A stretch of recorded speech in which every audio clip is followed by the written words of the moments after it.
didn't see you. Welcome to What's Bruin, your daily jolt of entertainment. I'm Owen, and today we look into the dark side of gambling. SLCC's COM 2200 class investigated what can be an obsession for some and a pastime for others, the claw. Okay, so maybe there are worse things than a claw machine addiction, but there is a debate surrounding the game. Is it gambling? Is it fixed? Let's take a look behind the scenes and find out more. Pretty simple. You actually have a matter of switches and actuators. Really not much to it.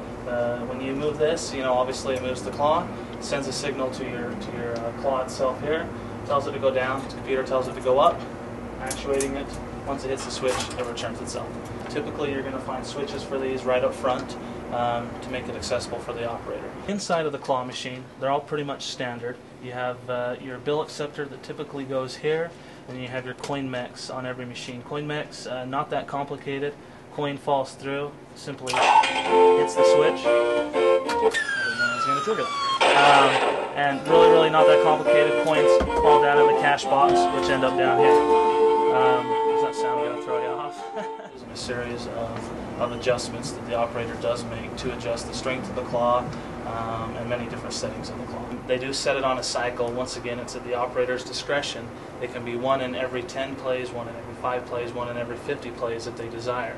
And how that works is each play, after its cycle of 10, if you will, if it's set at 10, the claw will strengthen its strength, making it almost impossible to lose, if you will. As far as the adjustments go and the value, yes, it can. Once again, if the operator puts plush or jewelry inside the crane and has a high value on it and would prefer maybe 1 in 25 people to win, he would adjust it to 1 in 25. And absolutely, without a doubt, operators do adjust the cycle according to the cost of their product. As a grocery store looks at candy bars, they buy it for an X amount and they want to make an X amount of profit. And how they achieve that profit is by adjusting the claw, or should I say adjusting the cycle to try to make sure you achieve X amount of profit. In certain states across the U.S., by law, when a claw is ordered from the manufacturer, it has to be locked out. So it is 100% skill. The operator can adjust each cycle, if you will. But I'm not aware of any lawsuits. It has always been a fine thin red line. Is it gambling? Is it not gambling? In the state of Utah, it is not gambling. As long as you lock them out, it does become a skill game. So you're not gambling because it's based on the player's skill level. In the state of California, Seattle, New Jersey, those are 3 main states that really regulate the claw.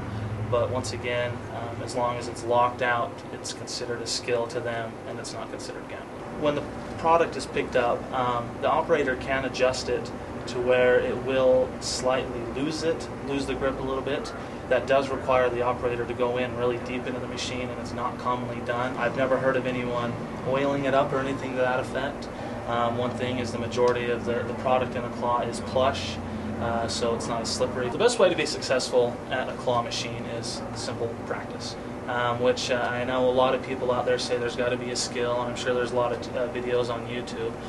It really comes down to practice. So, now you know. It's all about skill. So the 12 hours I spend every night trying to snag that plush bunny can officially be called professional development. I wonder if I can write that off.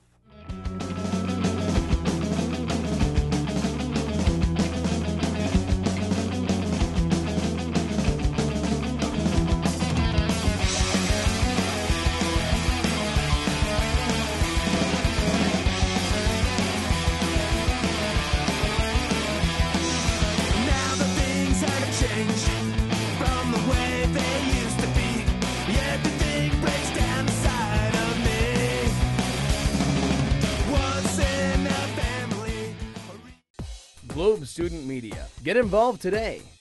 Visit globestudentmedia.com or come visit our studios on the 3rd floor of the Technology Building on the Redwood Road campus. Globe Student Media. Get involved today.